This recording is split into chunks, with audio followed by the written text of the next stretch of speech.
Hello everyone. आज हम लोग एक नया चैप्टर पढ़ेंगे जिसका नाम है ह्यूमन कैपिटल फॉर्मेशन। ठीक है। तो जानते हैं कि ह्यूमन कैपिटल फॉर्मेशन एक्चुअली में होता क्या है।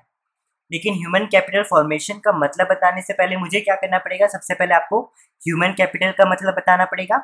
उसके बाद मुझे ह्यूमन कैपिटल फॉर्मेशन का मतलब बताना पड़ेगा। ठीक है। तो सबसे पहले ह्यूमन कैपिटल को जानते हैं, लेकिन ह्यूमन कैपिटल से पहले आपको दो वर्ड का मतलब जानना बहुत ज़रूरी है, जिसका नाम है स्किल एंड एक्सपर्टाइज। देखो, स्किल का मतलब क्या होता है। हर पीपल के पास ना अपनी अपनी स्किल होती है। लाइक मेरे पास टीचिंग की स्किल है ना। मेरे पास क्या है, टीचिंग की स्किल है। वैसे हर पीपल के पास अपनी अपनी की स्किल होती है। किसी के पास अच्छी गाने की स्किल होती है, ठीक है, किसी के पास अच्छी कैलकुलेशन की स्किल होती है। तो हर पीपल के पास अपना अपना एक स्किल होता है। ठीक है। एक्सपर्टाइज, एक्सपर्टाइज का मतलब है कुछ भी चीज में एक्सपर्ट होना। ठीक है, कुछ भी चीज में एक्सपर्ट होना।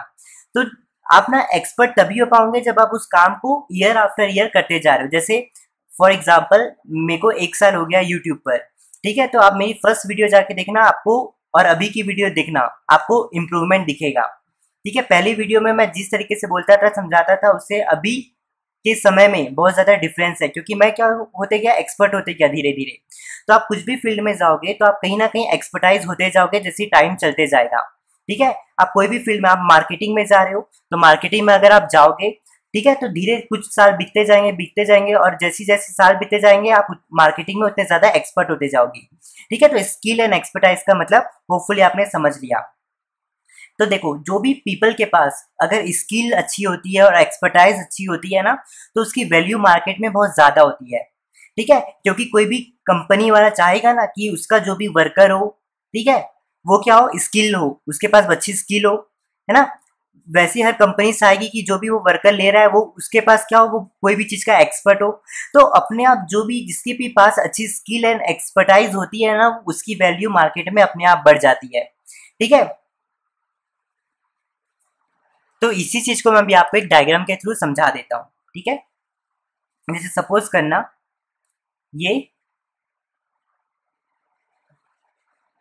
पीपल, ठीक है, यहाँ पे मैं स्किल लिख रहा हूँ,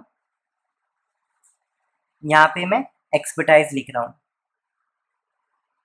ठीक है। तो जो भी पीपल के पास स्किल और एक्सपर्टाइज है, ठीक है, उसे हम ह्यूमन कैपिटल कहते हैं। ठीक है। तो ह्यूमन कैपिटल का मतलब होपफुली आपने समझ लिया होगा। अब मुझे आपको और एक चीज बतानी है ह्यूमन कैपिटल से रिलेटेड। देखो, सपोज करना, ये जो यहाँ पे मैंने इंसान बनाया है, ठीक है, ये मिस्टर एक्स है। ये क्या है, मिस्टर एक्स है। अब देखिए, अगर मिस्टर एक्स की, अगर मैं बोलूँ कि मिस्टर एक्स की स्किल और एक्सपर्टाइज दोनों ज्यादा है, इसका मतलब मैं ये कहूंगा कि मिस्टर एक्स की ह्यूमन कैपिटल ज्यादा है। ठीक है। अगर मान लो कि मैं कहूंगा कि मिस्टर एक्स की स्किल और एक्सपर्टाइज कम है, तो मैं ऐसे कहूंगा कि मिस्टर एक्स की ह्यूमन कैपिटल क्या है, कम है। ठीक है। लेकिन लेकिन मैंने अभी क्या किया, मैंने सिर्फ अभी आपको मिस्टर एक्स के थ्रू समझाया, है ना। लेकिन हम क्या करते हैं, ह्यूमन कैपिटल जब भी निकालते हैं ना, तो हर कंट्री अपनी पूरी कंट्री के लोग का टोटल ह्यूमन कैपिटल निकालती है। ठीक है। वो कैसे निकालती है, क्या करती है, वो आगे जानना है, लेकिन अभी आपको कोई जानने की जरूरत नहीं है, क्योंकि अभी हम लोग बेसिक पढ़ रहे हैं। ठीक है। तो हर कंट्रीज क्या करती है, अपना ह्यूमन कैपिटल निकालती है। ठीक है। अब आपने, अगर आप ह्यूमन कैपिटल की मीनिंग में जाओगे, तो यहाँ पे मैंने लिखा है stock of skill and expertise of a nation at a point of time. कितनी इजी मीनिंग है, आपने स्किल का भी मतलब जान लिया, एक्सपर्टाइज का भी मतलब जान लिया। ठीक है। तो जो भी पीपल के पास स्किल एंड एक्सपर्टाइज होती है उसे हम ह्यूमन कैपिटल कहते हैं। या फिर मैं कह सकता हूँ कि हर पीपल के पास अपनी अलग अलग स्किल्स होती है, और हर पीपल के पास अपना अलग अलग एक्सपर्ट लेवल होता है। ठीक है। तो जो स्किल और एक्सपर्टाइज पीपल के पास होती है उसे हम ह्यूमन कैपिटल कहते हैं। ठीक है। तो होपफुली अभी आपने ह्यूमन कैपिटल का मतलब समझ लिया होगा। ठीक है। बहुत छोटी सी मीनिंग है और बहुत इजी टू लर्न है। अब सेकंड है ह्यूमन कैपिटल फॉर्मेशन। अब ये ह्यूमन कैपिटल फॉर्मेशन क्या होता है, देखो, सपोज करना, ठीक है, सपोज करना कि मैं कहूँ इंडिया की अगर मैं बात करूँ, ठीक है, मैं अभी क्या करूंगा, बस आपको एग्जांपल दे रहा हूँ। ठीक है। और जितनी भी मैं यहाँ पे फिगर्स लूंगा, ये भी सारी एज्यूम वाली फिगर रहेगी। ठीक है। तो सही में समझ मत लेना। सपोज करना कि अगर मैं कहूँ 2015 में, ह्यूमन कैपिटल 10,000 रुपीज है, ठीक है। और मैं कहूँ कि 2000 एक साल के बाद आफ्टर वन ईयर मतलब 2016 में इंडिया का ह्यूमन कैपिटल दिखा रहा है 12,000, ठीक है। अब यहाँ पे अगर आप ह्यूमन कैपिटल फॉर्मेशन का अगर देखोगे तो फॉर्मेशन का मतलब होता है कुछ भी चीज का बनना या कुछ भी चीज का बढ़ना, इंक्रीज होना, उसे हम फॉर्मेशन कहेंगे, ठीक है। तो अगर मैं ऐसे कहूँ कि अगर मैं ऐसे कहूँ कि 2015 में जब 10,000 थी लेकिन एक साल के बाद 12,000 हो गई, इसका मतलब यह है कि 2000 से एक साल में क्या हो गया, बढ़ गया, ठीक है। ह्यूमन कैपिटल क्या हो गया, एक साल में बढ़ गया। सपोज करना, अगर मैं आपको वापस बताऊं 2015 में आपको ऐसा कहा कि ह्यूमन कैपिटल 10,000 है, 2016 में 12,000 है, इसका मतलब 2000 एक साल में 2000 से ह्यूमन कैपिटल बढ़ गया, ठीक है। तो बच्चों ये जब कुछ भी ह्यूमन कैपिटल बढ़ जाता है ना, तो इसे हम क्या कहते हैं, ह्यूमन कैपिटल फॉर्मेशन कहते हैं। तो अगर आप इसकी मीनिंग देखोगे, process of adding to the stock of human capital over time, मतलब जो पहले की ह्यूमन कैपिटल थी उसमें 2000 और बढ़ गया, ठीक है, और 12,000 बन गया, इसे कहते हैं process of adding to the stock of human capital, जिसे हम कहेंगे ह्यूमन कैपिटल फॉर्मेशन, मतलब कुछ भी चीज का बढ़ना, ठीक है, उसे हम क्या कहेंगे, ह्यूमन कैपिटल फॉर्मेशन कहेंगे।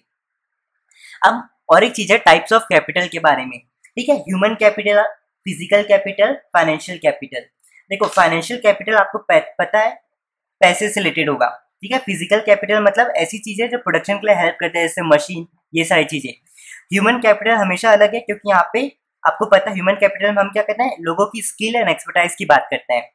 आप कहीं ना कहीं देखोगे, देखो मशीन आप तभी ले पाओगे जब आपके पास पैसा हो, ठीक है। तो जब आप क्या हो, इसमें अगर आपको मशीन चाहिए तो आप कहीं ना कहीं पैसे से डिपेंडेंट हो, लेकिन पैसा लगाने के लिए और मशीन्स को चलाने के लिए कहीं ना कहीं आपको क्या है, लोगों की जरूरत पड़ेगी, इंसानों की जरूरत पड़ेगी, है ना। तो कहीं ना कहीं ह्यूमन कैपिटल सबसे इंपॉर्टेंट है, क्योंकि ह्यूमन कैपिटल नहीं होगा तो ना आपका फाइनेंशियल कैपिटल वर्क करेगा, ना कि फिजिकल कैपिटल, ठीक है।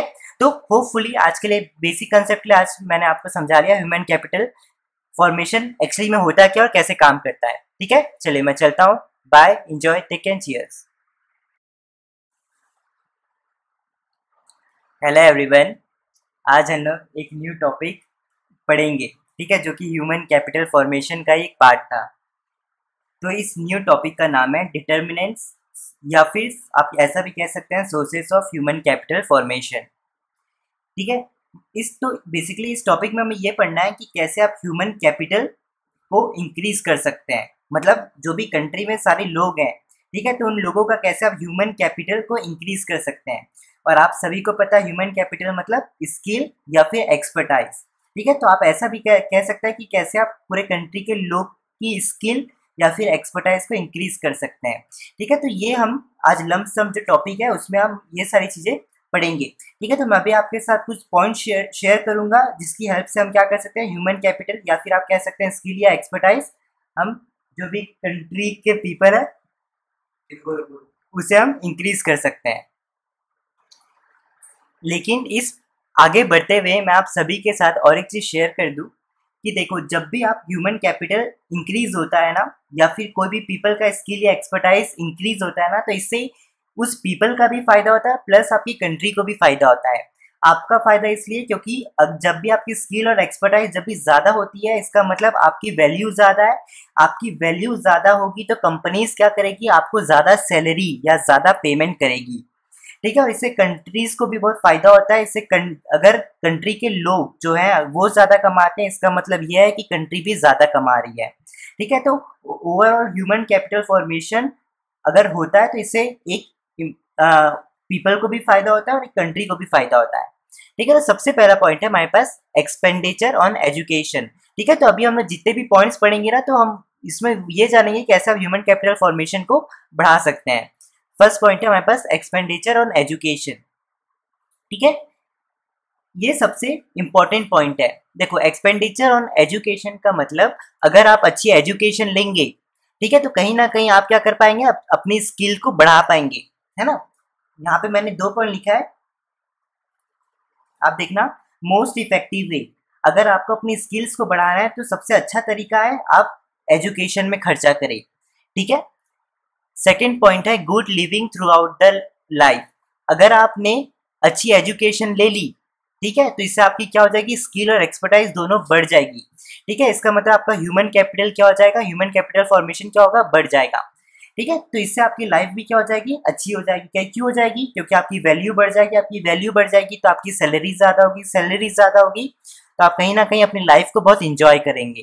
ठीक है, तो इसलिए यहाँ पे मैंने लिखा है good living through out the life.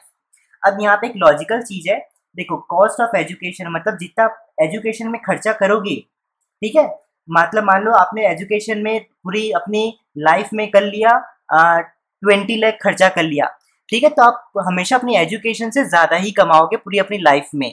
ठीक है, तो ये एजुकेशन का सबसे बेसिक और सबसे अच्छा फायदा यही होता है कि आप जितना एजुकेशन में खर्चा करते हैं आप अपनी पूरी लाइफ में उससे ज़्यादा ही कमाते हैं। ठीक है, तो अभी अभी के समय तो ये तो आपकी वैसे बुकिश लैंग्वेज है, लेकिन आज के समय बहुत सारे लोगों के साथ ऐसा सिस्टम फॉलो नहीं होता। ठीक है, वो खर्चा एजुकेशन में कर तो देते हैं लेकिन वो अपनी पूरी लाइफ में उतना कमा नहीं पाते। ठीक है, लेकिन ये आपकी बुकिश लैंग्वेज में थी इसलिए मैंने यहाँ पे शेयर कर दिया। ठीक है, तो एक्सपेंडिचर ऑफ एजुकेशन से अगर आप एजुकेशन में खर्चा करेंगे तो आपका ह्यूमन कैपिटल फॉर्मेशन क्या हो जाएगा, बढ़ जाएगा।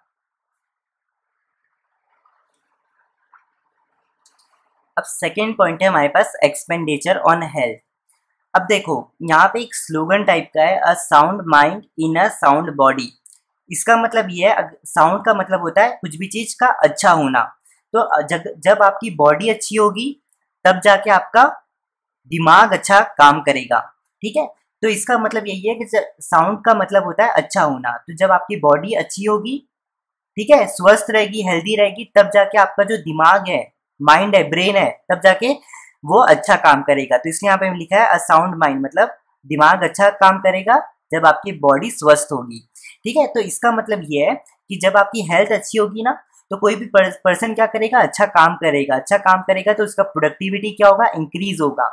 ठीक है, प्रोडक्टिविटी इंक्रीज होगा मतलब उस पीपल के पास, कोई भी पीपल के पास जो भी स्किल होगी वो अपनी स्किल का अच्छा यूज करेगा। ठीक है, प्रॉपरली अपनी स्किल का यूज करेगा। अब मैंने बताया, अब इससे क्या हो जाएगा, एक तो इससे क्या हो जाएगा, कंट्री का जीडीपी भी ग्रोथ होगा, साथ ही साथ आपकी पेमेंट भी जो होगी, मतलब आपकी वैल्यू जो होगी वो भी क्या हो जाएगी, इंक्रीज हो जाएगी। ठीक है, और हेल्थ के कारण भी बच्चों फिर क्या हो जाएगा, ऑटोमेटिकली ह्यूमन कैपिटल फॉर्मेशन भी क्या हो जाएगा, इंक्रीज हो जाएगा। क्योंकि आपकी हेल्थ अच्छी होगी तो आप अपनी स्किल्स को और अच्छी से यूज कर पाओगे। स्किल्स को अपनी लाइफ टाइम बाय टाइम आप यूज करते जाओगे तो उस चीज में आप एक्सपर्ट होते जाओगे। ठीक है, तो अपने आप आपकी ह्यूमन कैपिटल फॉर्मेशन जो है वो इंक्रीज हो जाएगी। थर्ड पॉइंट है ऑन द जॉब ट्रेनिंग।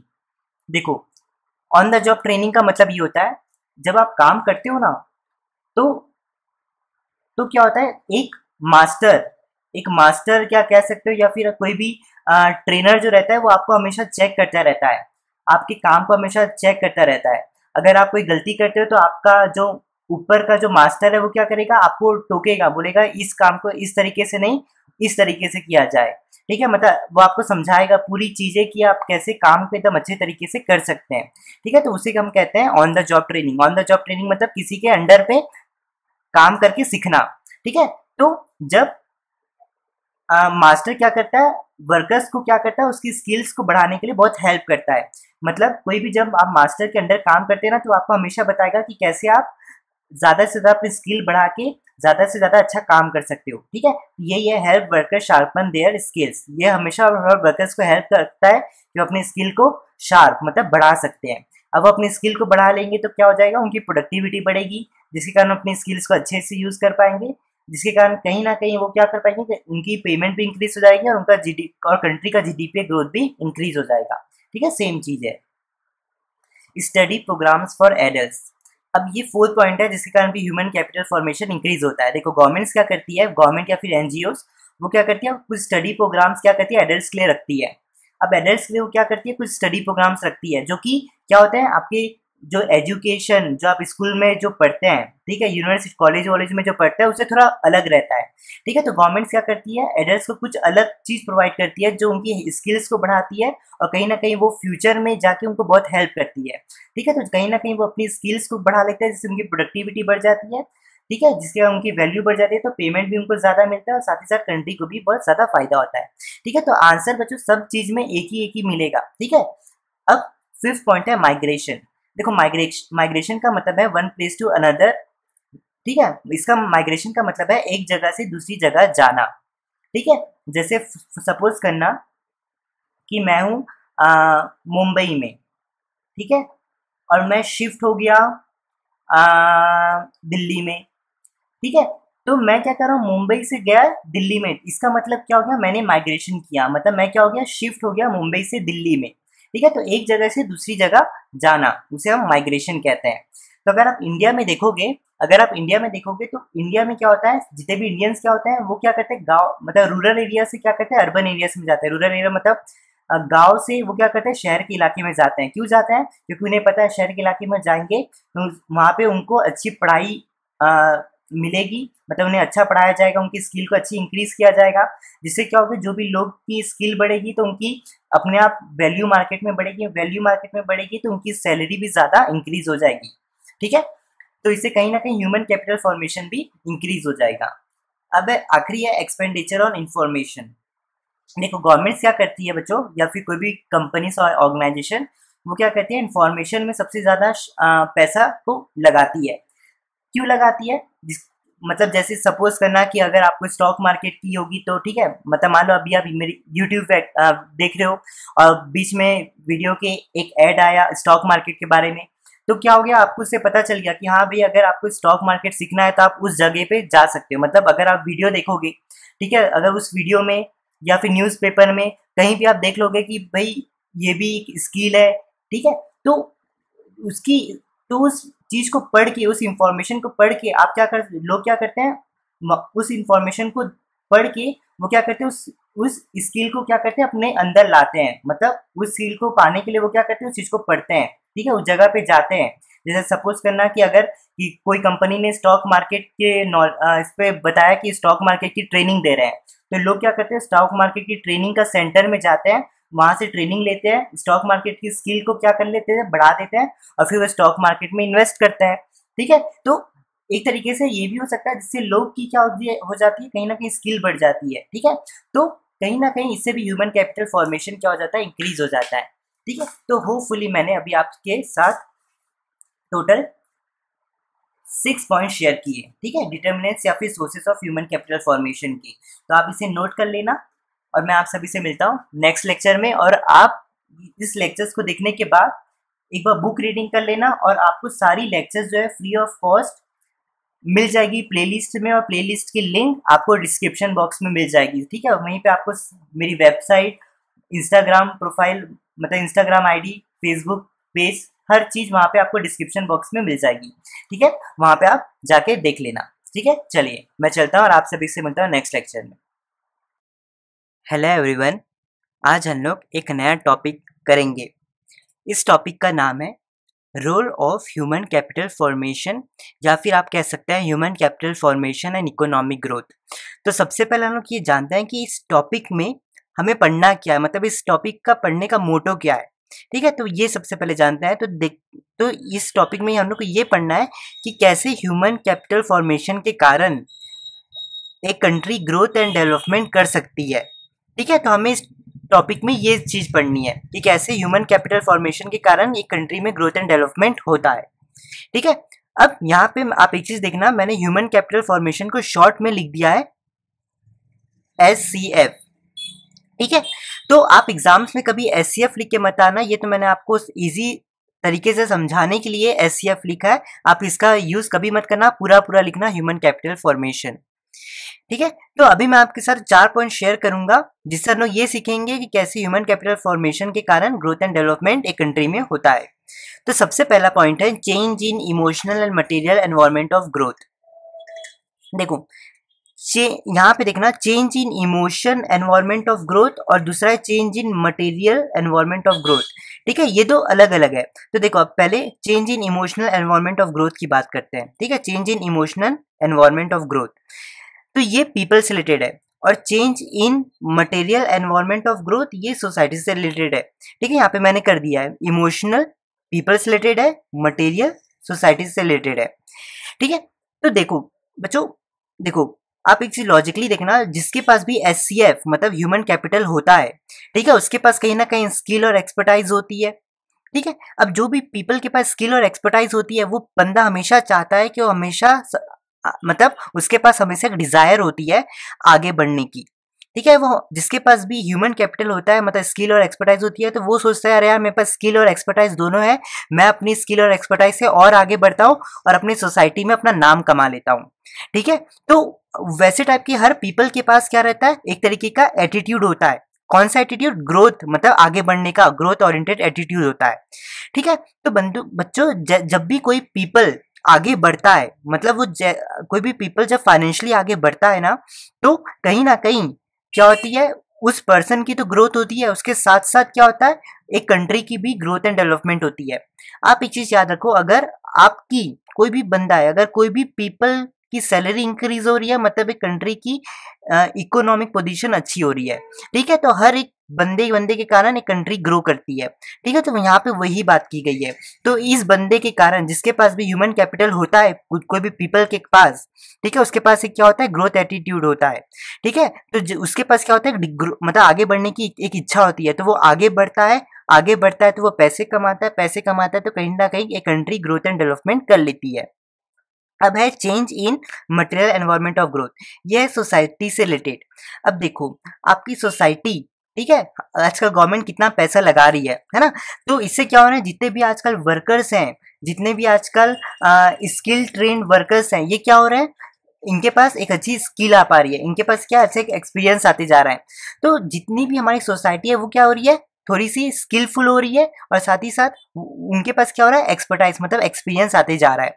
तो बच्चों जब भी कोई सोसाइटी के पास स्किल और एक्सपीरियंस आता है ना, इसका मतलब ये है कि वो सोसाइटी फ्यूचर में कभी भी कुछ चीज को हार्म नहीं करेगी। मतलब जैसे कोई भी वर्कर है, अब ये वर्कर क्या है, मान लो कि कोई भी वर्कर है, ठीक है, और वो वर्कर्स क्या है, एकदम स्किल और एक्सपर्टाइज है, ठीक है, उन्हें सब चीज पता है कोई भी पर्टिकुलर जॉब के बारे में, तो वो क्या करेंगे, फ्यूचर में या प्रेजेंट में भी कभी भी कोई भी उस जॉब से रिलेटेड गलती नहीं करेंगे। इससे क्या होगा, रिसोर्स वेस्ट नहीं होगा, इससे टाइम भी बचेगा, और कहीं ना कहीं जब रिसोर्सेज वेस्ट नहीं होगा, टाइम कम लगेगा, तो क्या होगी, प्रॉफिट ज्यादा आएगा, उस कंपनी का प्रॉफिट ज्यादा आएगा, उस कंपनी का, तो कंपनी ग्रो करेगी, कंपनी ग्रो करेगी तो कहीं ना कहीं कंट्री भी ग्रोथ एंड डेवलपमेंट करेगी। ठीक है, तो फर्स्ट पॉइंट का मतलब होपफुली आपने समझ लिया होगा। तो फर्स्ट पॉइंट में आपने देखा कि पीपल के पास भी ह्यूमन कैपिटल होता है, जिसके कारण ग्रोथ एंड डेवलपमेंट भी हो जाता है, और सोसाइटी के कारण जिसके पास भी ह्यूमन कैपिटल होता है सोसाइटी में, उसके कारण भी ग्रोथ एंड डेवलपमेंट हो जाता है। सेकेंड पॉइंट है higher productivity of the physical capital. How, देखो इसको आपको समझना है, देखो ध्यान से समझना, ठीक है। जैसे देखो higher productivity of physical capital, तो सबसे पहले आपको जानना है फिजिकल कैपिटल क्या होता है। देखो बच्चों, फिजिकल कैपिटल में मशीन्स, ये सारी चीजें आती है, ठीक है। तो देखो जब भी ह्यूमन कैपिटल बढ़ता है, इसका मतलब यह है कि लोग क्या हो रहे हैं, और स्किल हो रहे हैं, और लोगों के पास और एक्सपीरियंस आते जा रहा है। तो बच्चों जिसके पास भी ज्यादा स्किल और एक्सपीरियंस होता है ना, तो उसको कुछ भी काम करने के लिए कम समय लगता है। ठीक है, क्यों लगता है, देखो सपोज करना कि मेरे पास है एक मशीन है, ठीक है, एक मशीन है मेरे पास, और ये मशीन को चलाने का मेरे को स्किल पता है, ठीक है, और इस मशीन को मैं 5-6 साल से चलाते आ रहा हूँ। तो कहीं ना कहीं मैं इस मशीन को चलाने के लिए क्या हो जाऊंगा, एकदम एक्सपर्ट हो जाऊंगा, और मुझे इसकी नॉलेज भी है। तो आप ये काम जब करते रहोगे ना, तो कहीं ना कहीं आपको कोई भी पीपल को वो इस मशीन को चलाने के लिए टाइम भी बहुत कम लगेगा।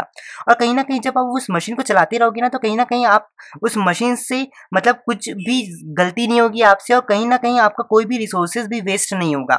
ठीक है, तो जो भी पीपल स्किल होता है, उसके पास अगर एक्सपीरियंस भी होता है ना, तो उससे उसको हमेशा कुछ भी काम करने के लिए टाइम भी कम लगेगा, और वो हमेशा रिसोर्सेज को कम वेस्ट करेगा। तो बच्चों जिसको भी रिसोर्सेज मतलब टाइम भी कम लग रहा है, रिसोर्सेज भी वेस्ट कम लग रहा है, तो बच्चों उस कंपनी का हमेशा प्रॉफिट क्या होगा, थोड़ा बढ़ जाएगा, ज्यादा आएगा। अब कंपनी का प्रॉफिट ज्यादा आएगा तो कंपनी क्या करेगी, और ग्रो करेगी। कंपनी ग्रो करेगी तो कहीं ना कहीं इकोनॉमी भी ग्रो करेगी, मतलब इकोनॉमी में ग्रोथ एंड डेवलपमेंट होगा। ठीक है, इकोनॉमी ग्रो करने का मतलब होता है कंट्री में पैसा आ रहा है, ठीक है। तो इसका मतलब है higher productivity of physical capital. तो यहाँ भी आपने देखा जैसे ह्यूमन कैपिटल फॉर्मेशन, लोगों के पास स्किल आ जाएगी, अच्छी एक्सपर्टाइज आ जाएगी, तो उन्हें टाइम भी कम लगेगा, रिसोर्सेज भी वेस्ट कम करेंगे, जिसके कारण उनकी कंपनी को प्रॉफिट होगा, कंपनी ग्रो करेगी, कंपनी ग्रो करेगी तो कंट्री ग्रो करेगी, कंट्री ग्रो करेगी तो कंट्री में ग्रोथ एंड डेवलपमेंट अपने आप हो जाएगी। थर्ड है इनोवेटिव स्किल्स। ऑब्वियस बात है बच्चों, जिसके पास ह्यूमन कैपिटल फॉर्मेशन मतलब लोगों के पास स्किल और एक्सपर्टाइज जब बढ़ेगी तो क्या होगा, लोग क्या बनेंगे, इनोवेटिव बनेंगे, लोग के पास और इनोवेटिव स्किल्स आएगी तो वो क्या करेंगे, नई मशीन्स डेवलप करेंगे, जिसके कारण क्या होगा, उनका प्रोडक्शन में क्या होगा, इनोवेशन होगा, मतलब उन्हें प्रोडक्शन में कॉस्ट कम लगेगी। अब मतलब उन्हें अगर कंपनी में कॉस्ट कम लगेगी इनोवेटिव टेक्नोलॉजी के कारण, तो उस कंपनी में प्रॉफिट ज़्यादा होगा, प्रॉफिट ज़्यादा होगा तो वापस से उस कंपनी ग्रो करेगी, ग्रोथ करेगी तो कंट्री के पास ज़्यादा पैसा आएगा, इकोनॉमी ग्रोथ करेगी। और अगर उस कंट्री की इकोनॉमी ग्रो करेगी मतलब वो कंट्री ग्रोथ एंड डेवलपमेंट कर रही है, तो कहीं ना कहीं एचसीएफ के कारण आपकी फिर से क्या हो जाएगी, ग्रोथ एंड डेवलपमेंट हो जाएगी थ्रू इनोवेटिव स्किल्स।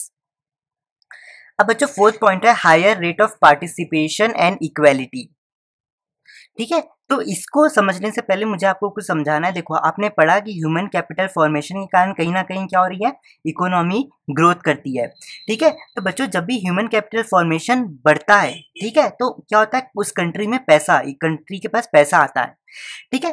तो ये क्या होता है बच्चों, ये इकोनॉमी उससे कंट्री की बढ़ती है।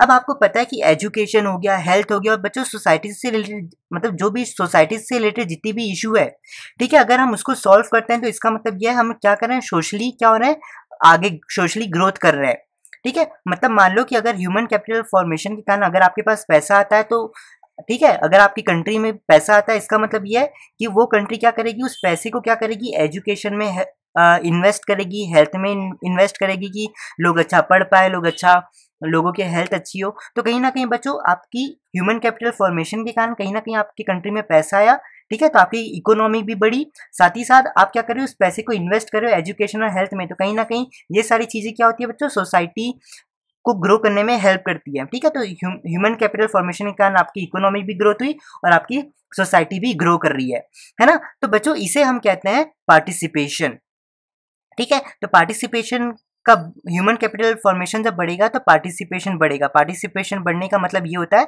कि कंट्री में पैसा भी आ रहा है, साथ ही साथ सोसाइटी भी आगे बढ़ रही है, ठीक है, दोनों ग्रोथ कर रही है, ठीक है। और ये, और बच्चों जब भी एक इकोनॉमी ग्रोथ करती है उसके साथ साथ सोसाइटी भी जब ग्रो करती है ना, तो ये क्या इंडिकेट करती है कि वो कंट्री में क्या है, ग्रोथ एंड डेवलपमेंट है, ठीक है। तो आपने अगर देखोगे higher rate of participation equality का यही मतलब है कि ह्यूमन कैपिटल फॉर्मेशन जब बढ़ता है तो पार्टिसिपेशन बढ़ता है। पार्टिसिपेशन का मतलब होता है कि कंट्री में इकोनॉमी के बढ़ने के साथ साथ कंट्री में सोसाइटी भी आगे बढ़ रही है। ये इंडिकेट क्या करता है कि कंट्री ग्रोथ एंड डेवलपमेंट कर रही है। तो आपने यहाँ पे जितने भी पॉइंट्स देखा तो कहीं ना कहीं आपने ये देखा कि ह्यूमन कैपिटल फॉर्मेशन के कारण कैसे कंट्री ग्रोथ एंड डेवलपमेंट कर रही है, ठीक है। तो बच्चों इसी के साथ ये वाला लेक्चर होता है खत्म। और मैं आप सभी को 3 चीज़ बता दूं। सबसे पहला कि आपने अभी मेरी लेक्चर्स देख ली तो आपका अगला काम क्या बनता है, आप बुक रीडिंग कीजिए। सेकेंड चीज़ बच्चों, सारी वीडियोस पार्ट वाइज प्लेलिस्ट में अवेलेबल है और प्लेलिस्ट की लिंक आपको डिस्क्रिप्शन बॉक्स में मिल जाएगी।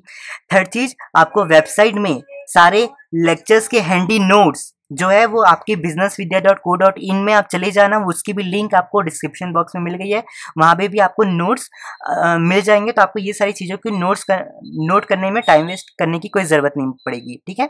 तो ये तीनों चीज़ को ध्यान रखना। और इसी के साथ बच्चों मैं चलता हूँ और आप सभी से मिलता हूँ नेक्स्ट लेक्चर में। चलिए bye, enjoy, take care, cheers.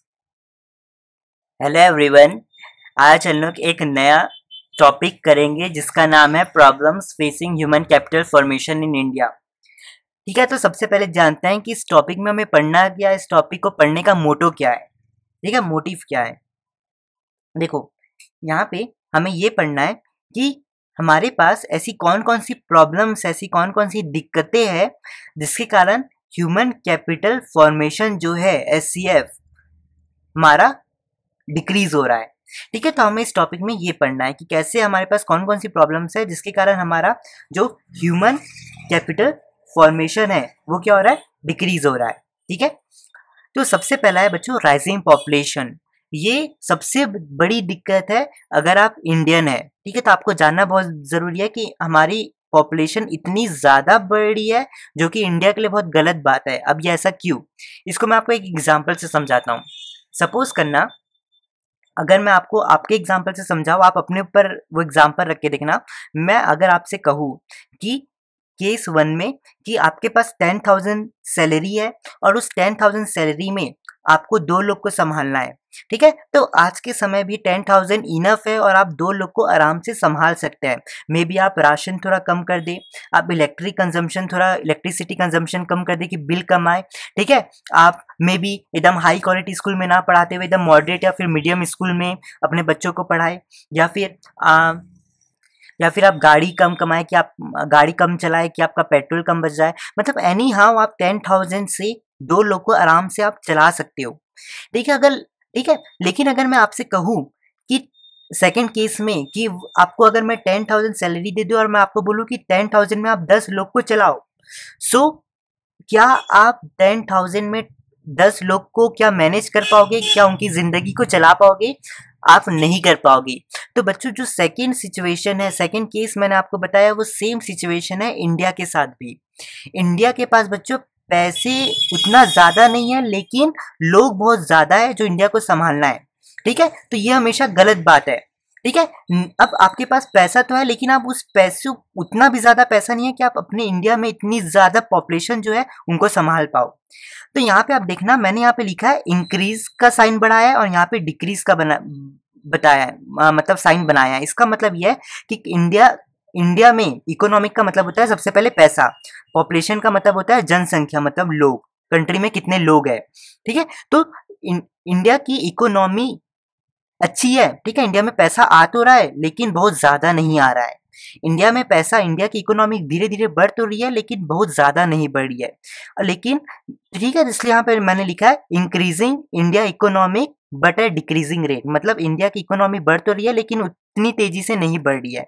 लेकिन यहाँ पे पॉपुलेशन में आप देखोगे, जनसंख्या में, कि इंडिया की अगर मैं बात बताऊं तो इंडिया में इंक्रीज हो रहा है पॉपुलेशन और इंक्रीजिंग रेट से, मतलब इंडिया का जो पॉपुलेशन है वो बहुत तेजी से बस बढ़ता ही है, बढ़ ही रहा है, ठीक है? जो बहुत बड़ी दिक्कत है, ठीक है? तो जो भी कंट्री के पास, इंडिया नहीं, जो भी कंट्री के पास अगर ये सिचुएशन है तो वो कंट्री के लिए मतलब बहुत बेकार सिचुएशन है, ठीक है? अगर कोई भी कंट्री में ये सिचुएशन आती है तो उस कंट्री के लिए ये बहुत बेकार सिचुएशन है जो इंडिया फेस कर रहा है, ठीक है? ठीक है, तो बच्चों आपको एक चीज हमेशा याद रखना है, इंडिया के पास मान लो सपोज इतना पैसा है, ठीक है? तो इंडिया को क्या करना है, इतने पैसे में से हर चीज को देखना है, मतलब उन्हें डिफेंस और एटॉमिक एनर्जी में भी पैसा लगाना है, वहां भी देखना है, वो एरिया भी कम देखना है। साथ ही साथ इंफ्रास्ट्रक्चर में भी पैसा इन्वेस्ट करना है, ठीक है? साथ ही साथ आपको हेल्थ में भी इंडिया को पैसा इन्वेस्ट करना है, ठीक है? साथ ही साथ अदर कंट्रीज के साथ रिलेशन के लिए भी पैसा खर्चा करना है, मतलब पैसा इतना है लेकिन काम बहुत सारे हैं, ठीक है? आप तो आप कभी ऐसा नहीं बोल सकते कि हमारी गवर्नमेंट हमारे ऊपर खर्चा नहीं करती है। बेटा, गवर्नमेंट को बहुत सारे और भी काम होते हैं, ठीक है? जहाँ उन्हें हर चीज को देखते हुए आगे बढ़ना होता है, ठीक है? तो बच्चों, लेकिन होता क्या है, हमारी गवर्नमेंट क्या कर पाती है, पॉपुलेशन में कभी मतलब एक्चुअली में ध्यान नहीं दे पा रही है। पॉपुलेशन बढ़ी है तो गवर्नमेंट क्या कर रही है, हर लोगों पे पैसा लगा नहीं पा रही है। तो जितने भी लोग के पास पैसा नहीं लगा पा रही है, उनके एजुकेशन के लिए नहीं लगा पा रही है, ठीक है, उनके हेल्थ के लिए नहीं लगा पा रही है, तो जब एजुकेशन के लिए गवर्नमेंट लगा नहीं पा रही है, ठीक है, इसका मतलब यह है कि वो लोग पढ़ नहीं पाएंगे तो उनके पास स्किल नहीं आएगी। अब उनके पास स्किल नहीं आएगी तो तब तक उन्हें काम नहीं मिलेगा तो वो कोई भी काम को करने के लिए एक्सपर्ट, मतलब एक्सपर्टाइज नहीं होंगे, ठीक है? तो इसके कारण क्या हो जाएगा, कहीं ना कहीं उनकी ह्यूमन कैपिटल फॉर्मेशन जो है वो अपने आप डिक्रीज हो जाएगी, ठीक है? लॉजिकली देखना है, क्योंकि हमारे पास पैसे कम है, और पैसे कम है तो गवर्नमेंट क्या कर रही है, हर लोगों पे खर्चा नहीं कर पा रही है। अब हर लोगों पे खर्चा नहीं कर पा रही है उनके एजुकेशन पे, तो क्या हो रहा है ना, वो पढ़ के अच्छा स्किल पा रहे हैं। अब स्किल नहीं पाएंगे तो उन्हें कहीं जॉब, काम तो मिलेगा नहीं। अब काम नहीं मिलेगा तब तक उन्हें कुछ काम करना नहीं आएगा, जब तक काम नहीं करेंगे तब तक उनका एक्सपीरियंस लेवल, मतलब एक्सपर्टाइज जो है वो बढ़ेगा नहीं, तो कहीं ना कहीं उनकी ह्यूमन कैपिटल फॉर्मेशन अपने आप डिक्रीज हो जाएगी, ठीक है? अब आपकी बुक में स्किल की जगह नॉलेज है, एक्सपर्टाइज की जगह स्पेशलाइज्ड है, ठीक है? तो दोनों का मतलब एक ही है, ठीक है? तो सबसे पहला पॉइंट है राइजिंग पॉपुलेशन, और मैं आपको बता दूं एचसीएफ का मतलब ह्यूमन कैपिटल फॉर्मेशन है। मैंने शॉर्ट में एचसीएफ लिखा है, आप एग्जाम्स में एचसीएफ ना लिखना, आप पूरा ह्यूमन कैपिटल फॉर्मेशन लिखना। अब सेकेंड पॉइंट है बच्चों ब्रेन ड्रेन। अब ब्रेन ड्रेन का मतलब क्या होता है कि आप अपनी कंट्री में पैदा हुए हो, आप अपनी कंट्री से पढ़ लिख के जब काम करने की पारी आई तो आप क्या कोई और कंट्री में जाके वहां पे काम कर रहे हो। देखो जैसे इंडिया में एक्चुअली में बहुत ज्यादा होता है। इंडिया में होता क्या है, इंडियंस जो होते हैं वो क्या होते हैं, बहुत सारे वो पैदा इंडिया में होते हैं, इंडिया में पढ़ लिख लेते हैं, लेकिन काम करने के लिए वो अलग कंट्री में चले जाते हैं। ठीक है, तो इससे क्या हो जाती है बच्चों, बहुत दिक्कत आ जाती है। कैसे, देखो आपने अगर सुना होगा बहुत सारे साइंटिस्ट लोग ऐसे हैं जो इंडिया में पैदा हुए हैं, इंडिया में अच्छा पढ़े हैं, ठीक है, और बहुत अच्छे हैं। तो जैसे अमेरिका है, वो क्या कर लेती है, वो साइंटिस्ट लोग को बुला लेते, लालच देके कि हम तुम्हें ज्यादा सैलरी देंगे, तुम हमारी कंट्री में आके काम करो। तो अब क्या रहता है बच्चों, जो भी अच्छे अच्छे साइंटिस्ट है, जो अच्छा इनोवेट कर सकते हैं, अब वो क्या कर रहे हैं, पढ़े इंडिया में, पैदा भी इंडिया में हुए, लेकिन अब पूरी नॉलेज वो क्या कर रहे हैं, अमेरिका में लगा रहे हैं, वो उस कंट्री के लिए काम कर रहे हैं। तो वो अब क्या कर रहे हैं, वो उस कंट्री के लिए काम कर रहे हैं, अच्छा अच्छा टेक्निक ला रहे हैं। तो उससे क्या हो रहा है, वहाँ की इंडस्ट्रीज को फायदा हो रहा है, उनकी कॉस्ट कम हो रही है।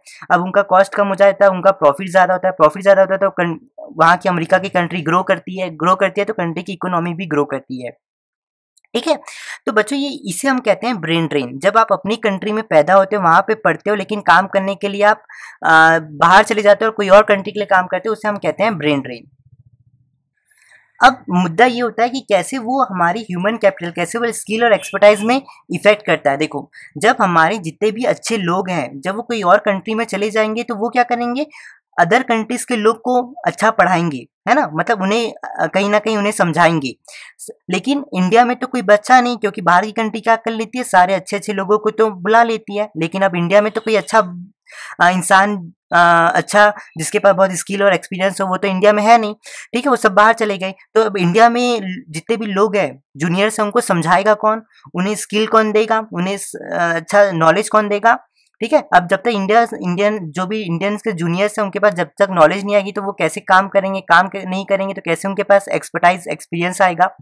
ठीक है, तो बच्चों इसके कारण क्या हो जाता है, कहीं ना कहीं जो भी इंडियंस है वो क्या कर लेते हैं, ह्यूमन कैपिटल फॉर्मेशन में डिक्रीज चीज को फेस करते हैं।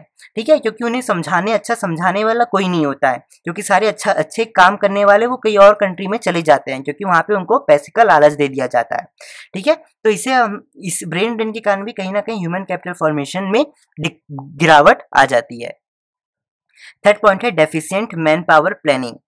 देखो बच्चों, इंडिया में ना डिमांड एंड सप्लाई की बहुत कमी है। मतलब इंडिया में डिमांड और सप्लाई का जो बैलेंस है ना बच्चों, वो ठीक नहीं है। ठीक है, वो क्या ठीक नहीं है, मतलब जो लोग की जरूरत जहां पे है, इंडिया की अगर मैं बात करूं तो जो लोग की जरूरत जहां पे है वो वहां पे काम नहीं कर रहा है। ठीक है, मतलब जो लोग की डिमांड जहां पे है वहां पे वो लोग उपस्थित नहीं रहते हैं। ठीक है, इसके कारण क्या हो जाता है बच्चों, एचसीएफ कम हो जाता है। कैसे, सपोज मैं आपको एग्जांपल से बताता हूँ। देखो इंडिया में ना आपको बहुत सारे टीचर्स मिलेंगे, ठीक है, लेकिन मैं आप इसे अपने इसमें मत लीजिए, लेकिन मैं आपको एग्जांपल के लिए बता रहा हूँ जो कि हकीकत है। ठीक है, मेजॉरिटी में होता क्या एक्चुअली में, इंडिया में जो भी टीचर्स के पास बच्चों अच्छी टीचिंग स्किल होती है, ऐसे मतलब जैसे देखो सबसे पहले तो आपको ये जानना है कि टीचिंग स्किल क्या होती है। देखो नॉलेज सबके पास होती है, ठीक है, आपके स्कूल में जितने भी टीचर्स होंगे उनके पास भी नॉलेज होगी, लेकिन उस नॉलेज को कैसे सामने वाले लोग को समझाया जाए उसे हम कहते हैं टीचिंग स्किल। ठीक है, मतलब जो आपके पास नॉलेज है, आपको आपको वो चीज को सिखाना, सामने वाले को सिखाना आना चाहिए, और सामने वाले को वो चीज समझ में आना चाहिए जो आप उसे कहना चाह रहे हो, तो उसे कहते हैं हम टीचिंग स्किल। तो इंडिया में मैं आपको बताऊं तो दो टाइप के मतलब टीचर्स होते हैं, जिनके पास अच्छी टीचिंग स्किल्स होती है, और एक कुछ ऐसे टीचर्स होते हैं जिनके पास टीचिंग स्किल बहुत बेकार होती है। ठीक है, तो इंडिया में एक्चुअली में होता क्या है, जो अच्छे टीचर्स होते हैं जिनके पास बहुत अच्छी स्किल है, वो क्या होता है, घर में बैठ के कॉफी पी रहे होते हैं। ठीक है, ठीक है, तो वापस जहाँ पे ठीक है, और कुछ टीचर्स ऐसे होते हैं जिनको पढ़ाना नहीं आता। ठीक है, स्कूल में वो पढ़ाते हैं अपने बच्चों को, तो सारे बच्चे बोलते हैं अरे यार ये क्या बेवकूफ पढ़ा रहा है, क्या कर रहा है, कुछ समझ में नहीं आ रहा है, सारी चीजें ऊपर से जा रही है।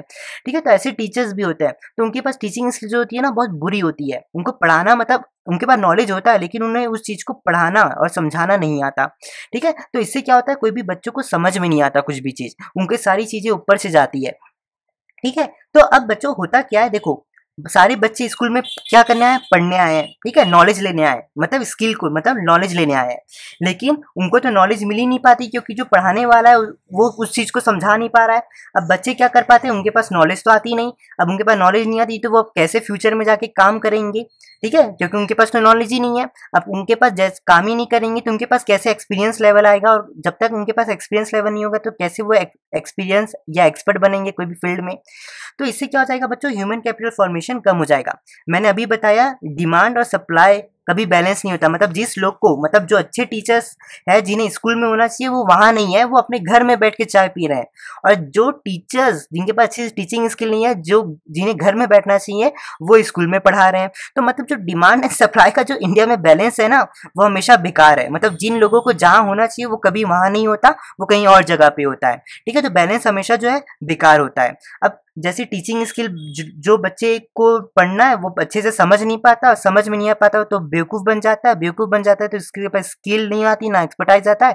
तो इसका मतलब यह है उसके पास ह्यूमन कैपिटल फॉर्मेशन जो है वो कम हो जाता है, ठीक है। तो ये मैंने आपको बेस्ट एग्जांपल से बताया। मैं आपके टीचर्स को कभी नहीं कह रहा हूँ कि आपके टीचर्स नहीं है, लेकिन एक्चुअली में होता है, क्योंकि मैं अभी कॉलेज में हूँ और मुझे पता है कि क्या सिचुएशन है। हमारे वहाँ पे एक ही टीचर है मैथ्स वाला जिसके पास अच्छी टीचिंग स्किल है और जिसे समझाना आता है, और बाकी सारे बर्बाद है, ठीक है, पूरा चीज ऊपर से जाता है, ठीक है। तो ये सिचुएशन है इंडिया की, ठीक है, जिसके कारण भी ह्यूमन कैपिटल फॉर्मेशन डिक्रीज होता है। अब बच्चों फोर्थ पॉइंट है insufficient on the job training in primary sector. देखो प्राइमरी सेक्टर, जैसे प्राइमरी सेक्टर में क्या आते हैं, सबसे पहले एग्रीकल्चर आता है, एनिमल हस्बेंड्री आती है, पीसी कल्चर आती है, हॉर्टिकल्चर आती है। तो ये सारी क्या आती है, प्राइमरी सेक्टर में आती है, ठीक है। और प्राइमरी सेक्टर को इंडियन इकोनॉमी, मतलब इंडिया के इकोनॉमी के लिए बैकबोन माना जाता है। मतलब इंडिया में, मतलब जो सबसे ज्यादा पीपल है वो प्राइमरी सेक्टर में डिपेंडेंट है। और प्राइमरी सेक्टर के कारण क्या हो रहा है इंडिया में, मतलब जो भी आउटपुट आ रहा है वो ज्यादा से ज्यादा यूज हो रहा है, तो कहीं ना कहीं इंडिया को बैकबोन माना जाता है। लेकिन हो क्या रहा है, हम जितने भी जो भी पीपल एग्रीकल्चर में आता है, ठीक है, उन्हें हम क्या करते हैं, ट्रेडिशनल विजडम फॉलो करवाते हैं। मतलब हम क्या करते हैं, उन्हें पुरानी मतलब आप ऐसे कह सकते हो पुरानी प्रथा जो होती है, ठीक है, जो पुरानी प्रथा जो हमारे पूर्वज एक्चुअली में करते आ रहे हैं प्राइमरी सेक्टर में काम, जिस तरीके से काम करते हैं वो सिखाया जा रहा है, ठीक है। ना उन्हें कोई मशीन्स के बारे में सिखाया जा रहा है, ना कुछ अच्छी चीज़ों के बारे में सिखाया जा रहा है। धीरे धीरे हो रहा है लेकिन बहुत कम हो रहा है। तो इससे क्या हो रहा है, कहीं ना कहीं आउटपुट जो है नहीं आ पा रहा है, लोग क्या हो रहे हैं, स्किल नहीं हो पा रहे हैं, ना उनके पास एक्सपीरियंस लेवल अच्छा आ पा रहा है, जिसके कारण भी ह्यूमन कैपिटल फॉर्मेशन क्या हो जाती है, डिक्रीज हो जाती है।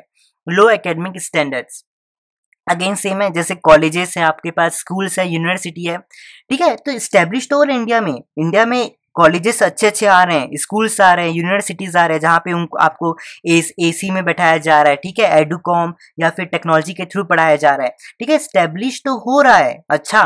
लेकिन बच्चों आज भी कॉलेजेस, स्कूल्स और यूनिवर्सिटी की जो पढ़ाई की जो क्वालिटी है ना वो बहुत बेकार है।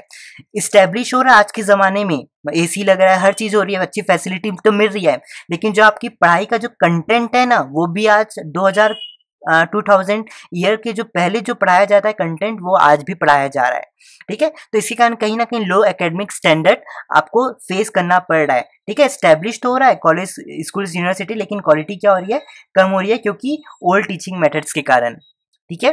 अब बच्चों इससे हो क्या पाता है, जो भी बच्चे हैं आज के समय में जो उनके पास स्किल्स और नॉलेज होनी चाहिए वो उनके पास स्किल्स एंड नॉलेज नहीं मिल पाती, जिसके कारण वो अच्छे से काम नहीं कर पाते, और काम नहीं कर पाते तो कहीं ना कहीं कंट्री का जो ह्यूमन कैपिटल फॉर्मेशन है वो क्या हो जाता है, डिक्रीज दिखाता है या फिर कम रेट से ग्रो करता है, ठीक है। तो लो एकेडमिक स्टैंडर्ड्स के कारण भी।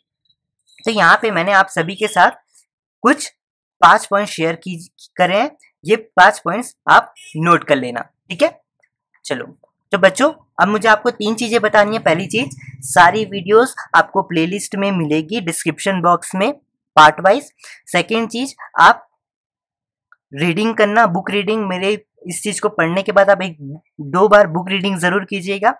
थर्ड चीज, आपको अगर ये हैंडी नोट्स चाहिए, लेक्चर के हैंडी नोट्स चाहिए, तो आपको ये businessvidya.co.in में मिल जाएगी, और उस वेबसाइट की लिंक भी आपको डिस्क्रिप्शन बॉक्स में मिल जाएगी। वहाँ पे आपको मेनू बार में नोट्स मिलेगा, वहाँ पे नोट्स में आपको इजिली मिल जाएगी सारी चीजें, ठीक है। तो बच्चों मैं होपफुली चलता हूँ और आप सभी से मैं मिलता हूँ नेक्स्ट लेक्चर में। चलिए bye, enjoy, take care, cheers. Hello everyone, आज हम लोग एक नया टॉपिक पढ़ेंगे जिसका नाम है education as an essential element of a human resource development. ठीक है, बहुत ही रद्दी और कॉम्प्लिकेटेड टॉपिक है, पहले ही बता रहा हूँ, बहुत ही रद्दी और कॉम्प्लिकेटेड टॉपिक है ये वाला। ठीक है, बट हम लोग पूरा ट्राई करेंगे कि इस टॉपिक को हम लोग पढ़ लें। ठीक है, तो ये जो टॉपिक है ना, ये एक्चुअली में 3 टॉपिक्स में डिवाइड है। ठीक है, पहला है importance of objectives of education. मतलब ये जो टॉपिक है, ये जो मेन अपन पढ़ने वाला है, ये 3 हिस्सों में डिवाइड है। पहला importance and objectives of education, need for government intervention in education and health, and third point है growth of education sector in India. ठीक है, तो 3 हिस्सों में ये टॉपिक जो है डिवाइडेड है। बच्चों, इस टॉपिक को पढ़ने से पहले सबसे पहले हम लोग जानते हैं एजुकेशन लिटरेसी का मतलब क्या है। देखो, एजुकेशन का अगर मैं आपको मीनिंग बताऊं तो education is a process of teaching, training, learning to develop skill is called as education. ठीक है, तो ये तो टेक्निकल भाषा में मैंने यहाँ पे मीनिंग लिखा है। ठीक है, आपको मीनिंग पूछेगा तो आप इजिली लिख देना, it is a process of teaching, training, learning to develop skill, it is called as education. लेकिन अगर मैं आपको देसी भाषा में बताऊँ एजुकेशन का मतलब क्या होता है, तो देखो, सबसे पहले आप स्कूल करते हो। ठीक है, स्कूल में आपको बहुत ज़्यादा ज्ञान मिलता है, हम ऐसा मानते हैं कि स्कूल में आपको ज्ञान मिलता है। फिर स्कूल का जैसी हो जाता है, उसके बाद आप कॉलेज या यूनिवर्सिटीज जाते हैं। ठीक है, वहाँ भी आपको ज्ञान मिल जाता है। ठीक है, तो जब आप स्कूल और कॉलेजेस से ज्ञान लेके आते हैं, ठीक है, ज्ञान मतलब नॉलेज लेके आते हैं, तो हम ऐसा मानते हैं कि आपको स्किल मिल गई। ठीक है, मतलब अगर मैं दूसरी भाषा में समझाऊं तो जब आप स्कूल और स्कूल कर ले, मतलब जब आप स्कूल कर लेते हैं, उसके बाद जब आप कॉलेज में आते हैं, ठीक है, जब आप कॉलेज के जैसे आपका कॉलेज कंप्लीट हो जाता है, तो एक्चुअली में होता क्या है, आपको एक सर्टिफिकेट, मतलब एक कागज का टुकड़ा मिल जाता है। ठीक है, आपको क्या मिल जाता है, कागज का टुकड़ा मिल जाता है, जिसे आप कहते हैं सर्टिफिकेट, ग्रेजुएशन सर्टिफिकेट। ठीक है, तो बच्चों, जिस दिन आपने कॉलेज या यूनिवर्सिटी करके आपको ये कागज का टुकड़ा मिल गया, ठीक है, तो इस दिन से आपको एक एजुकेटेड पर्सन माना जाएगा। ठीक है, तो मतलब एजुकेशन क्या, ये टीचिंग, ट्रेनिंग, लर्निंग प्रोसेस है जिससे आप ज्ञान हासिल कर लेते हो। ठीक है, it is a process of teaching, training, learning to develop skill. अब यहाँ पे आपको जानना है कि एजुकेशन का तो मतलब आपने जान लिया। ठीक है, लेकिन जैसे आप स्कूल और कॉलेजेस को कंप्लीट करके निकलते हो तो आपको एक कागज का टुकड़ा मिलता है। ठीक है, और जिस दिन आपको कागज का टुकड़ा मिलता है, तो हम ऐसा मानते हैं कि आप क्या हो, एजुकेटेड पर्सन में आपको कंसिडर किया जाता है। ठीक है, अब सेकेंड बात है लिटरेसी की, कि लिटरेसी क्या होता है। देखो, जो भी बंदा जिसको रीड करना आता हो, पढ़ना आता हो, और जो भी बंदा जिसको राइट मतलब लिखना आता हो, वो पर्सन को लिटरेट पर्सन कहलाया जाएगा। तो लिटरेसी का मतलब क्या, ability to read and write. मतलब अगर आप रीड कर सकते हो और आपको लिखना आता है, तो आप मतलब आपके पास क्या लिटरेसी है, मतलब आप क्या लिटरेट पर्सन हो। ठीक है, लेकिन फर्क क्या होता है बच्चों, लिटरेट पर्सन के पास ना कभी भी कागज का टुकड़ा नहीं होता। ठीक है, कभी भी उसके पास कागज का टुकड़ा नहीं होता, इसलिए लिटरेट पर्सन को कभी भी हम एजुकेटेड पर्सन नहीं मानते। लेकिन जो भी एजुकेटेड पर्सन होता है ना, उसे हम लिटरेट पर्सन भी मानते हैं। देखो, अब भाई कॉमन सी बात है यार, आप स्कूल कर लोगे, आप कॉलेज कर लोगे, तो आपको बट ऑब्वियस आपको रीड भी करना आएगा और लिखना भी आएगा। ठीक है, तो आप जो एजुकेटेड पर्सन है वो अपने आप लिटरेट पर्सन भी कहलाता है। लेकिन जब लिटरेट पर्सन कभी भी एजुकेटेड पर्सन नहीं कहलाता, क्योंकि इसके पास सर्टिफिकेट नहीं होता। ठीक है, और मैं आपको एक चीज बता दूं, मान लो कि मैं स्कूल से भी, कॉलेज से करते करते जितना ज्ञान मेरे पास है, जितना मेरे पास दिमाग है, ठीक है, और उतना सेम दिमाग इस लिटरेट पर्सन के पास भी है, लेकिन तब भी ये जो लिटरेट पर्सन है ना, इसको एजुकेटेड पर्सन नहीं माना जाएगा, क्योंकि इसके पास ये कागज का टुकड़ा नहीं है। ठीक है, इसके पास कागज का टुकड़ा नहीं है, क्योंकि इसने ना स्कूल किया है ना कॉलेज किया है। ठीक है, तो ये सिर्फ लिटरेट पर्सन माना जाएगा। लेकिन मैं क्या किया हूँ, मैंने स्कूल किया है, कॉलेज किया, तो मेरे पास एक सर्टिफिकेट आ गया है तो इस सर्टिफिकेट के कारण मेरे पास एक ठप्पा लग गया कि मैं एक एजुकेटेड पर्सन हूँ। ठीक है, भले ही दोनों के पास ज्ञान बराबर ही क्यों ना हो। ठीक है, तो बच्चों तो एजुकेशन और लिटरेसी आपस में बहुत अलग चीज है। ठीक है, मैं मतलब आप ऐसा कह सकते हो कि एजुकेशन के अंदर लिटरेसी आती है। जो भी और जो एजुकेशन का मतलब है एजुकेटेड पर्सन, लिटरेसी का मतलब है लिटरेट पर्सन। और एक चीज हमेशा याद रखना कि एजुकेटेड पर्सन लिटरेट पर्सन भी रहता है, मतलब जो एजुकेटेड पर्सन है वो क्या लिटरेट पर्सन भी है, लेकिन जो लिटरेट पर्सन है वो एजुकेटेड पर्सन नहीं है। ठीक है, ये चीज बस ध्यान रखना। तो इसलिए दोनों के बीच में बच्चों बहुत बड़ा डिफरेंस है। ठीक है, अब अगले टॉपिक में पढ़ते हैं importance and objectives of education. ठीक है, मतलब एजुकेशन को लेना इतना हमारे लिए महत्व क्यों है। ठीक है, जब जैसे बच्चों आप एजुकेटेड मतलब एजुकेशन ले लेते हो, ठीक है, स्कूल कॉलेज कंप्लीट कर लेते हो, तो हम ये मानते हैं कि आप एक रिस्पॉन्सिबल सिटीजन बन जाते हो। ठीक है, आप साइंस एंड टेक्नोलॉजी को डेवलप कर सकते हो। Mental horizon, expand mental horizon मतलब आपका सोच विचार करने की शक्ति जो है वो क्या हो जाती है, इंक्रीज हो जाती है, हम ऐसा मान के चलते हैं। प्रमोट्स कल्चरल स्टैंडर्ड मतलब आप सोसाइटी के सामने खड़े होने लायक बन गए हो। ठीक है, promotes cultural standard. Develop human personality, हम ये माना जाता है कि जैसे आप स्कूल कॉलेज कर लेते हो तो आपकी पर्सनालिटी भी डेवलप हो जाती है। और हम ऐसा भी मानते हैं कि जैसे आप स्कूल और कॉलेज कर लेते हो तो आपके पास अच्छी नॉलेज स्किल आ जाती है, तो आप कंट्री का इकोनॉमिक डेवलपमेंट मतलब कंट्री को ग्रो कर सकते हो। ठीक है, तो ये होते हैं कुछ importance and objectives of education, 6 points. ठीक है, अब है अगला टॉपिक जो इस टॉपिक के अंदर है। ठीक है, तो इस टॉपिक के जो सबसे पहला था ये हम लोग ने कर लिया। दूसरा है need for government intervention in education and health. ये टॉपिक ये कहता है कि गवर्नमेंट को क्यों जरूरी है एजुकेशन और हेल्थ में टांग घुसाना। मतलब आप समझ रहे हैं, मैं इंटरवेंशन का मतलब है कि क्यों गवर्नमेंट एजुकेशन और हेल्थ के सेक्टर में आती है। ठीक है, क्यों गवर्नमेंट हमेशा एजुकेशन और हेल्थ के सेक्टर में वो आती है। ठीक है, ठीक है, जैसे जैसे सपोज करना कि मैं और आप बात कर रहे हैं, ठीक है, एकदम अच्छे से बात कर रहे हैं, और फिर सामने से कोई फ्रेंड आ गया हमारा जो हमारे कन्वर्सेशन के बीच में अपनी टांग घुसा दिया, ऐसे कहते हैं ना। तो सेम चीज है कि गवर्नमेंट क्यों एजुकेशन और हेल्थ के बीच में हमेशा आती है। ठीक है, तो गवर्नमेंट तीन वजहों के कारण गवर्नमेंट हमेशा एजुकेशन और हेल्थ में अपनी टांग घुसाती है। ठीक है, सबसे पहला ह्यूज इन्वेस्टमेंट। हाँ देखो, क्योंकि ना होता क्या है, एजुकेशन और हेल्थ एक ऐसा सेक्टर है जहाँ पे सबसे ज्यादा पैसा लगता है, ह्यूज इन्वेस्टमेंट। ठीक है, इसलिए गवर्नमेंट आती है क्योंकि गवर्नमेंट आराम से अच्छा खासा पैसा इन्वेस्ट कर सकती है। ऐसा नहीं है कि प्राइवेट सेक्टर भी नहीं कर सकती, प्राइवेट सेक्टर भी कर सकती है, लेकिन प्राइवेट सेक्टर का पता होता क्या है, अगर प्राइवेट सेक्टर ने 5 करोड़ लगाया तो प्राइवेट सेक्टर हमेशा चाहेगी कि वो 5 करोड़ लगाई है तो उसको 5 करोड़ से ज्यादा पैसा मिले। ठीक है, लेकिन होता क्या है, गवर्नमेंट क्या पता है कैसी है, गवर्नमेंट सबसे ज्यादा पैसा भी लगा देती है, लेकिन गवर्नमेंट के पास कभी भी ये मेंटेलिटी नहीं होती कि भाई हम लोग ने 10 करोड़ लगा दिया तो हमें 10 करोड़ चाहिए ही। ठीक है, गवर्नमेंट ऐसा कभी नहीं सोचती।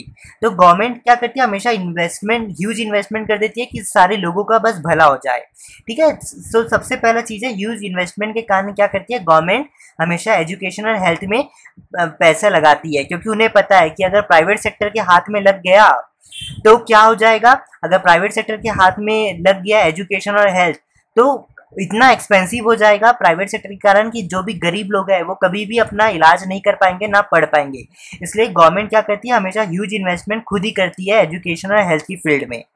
प्राइवेट सेक्टर मैंने अभी बताया हाई प्राइस चार्ज, गवर्नमेंट इसलिए भी टांग लगाती है क्योंकि गवर्नमेंट को पता है कि अगर वो प्राइवेट सेक्टर को बोल दी कि तुम एजुकेशन और हेल्थ सेक्टर को संभालो तो क्या होगा, इससे प्राइवेट सेक्टर्स क्या करेंगे, बहुत ज़्यादा चार्ज करेंगे। मतलब प्राइवेट सेक्टर बोलेगा कि अगर तुम्हें इलाज करवाना है तो तुम्हें सबसे ज़्यादा पैसा देना पड़ेगा, अगर तुम्हें पढ़ना है तो तुम्हें ज़्यादा पैसा देना पड़ेगा।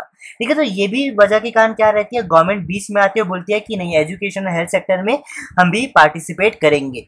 ठीक है, क्योंकि गवर्नमेंट क्या करती है, सबको बहुत सस्ते में क्या करवा देती है, फैसिलिटी दे देती है। थर्ड पॉइंट है social welfare for a poor people.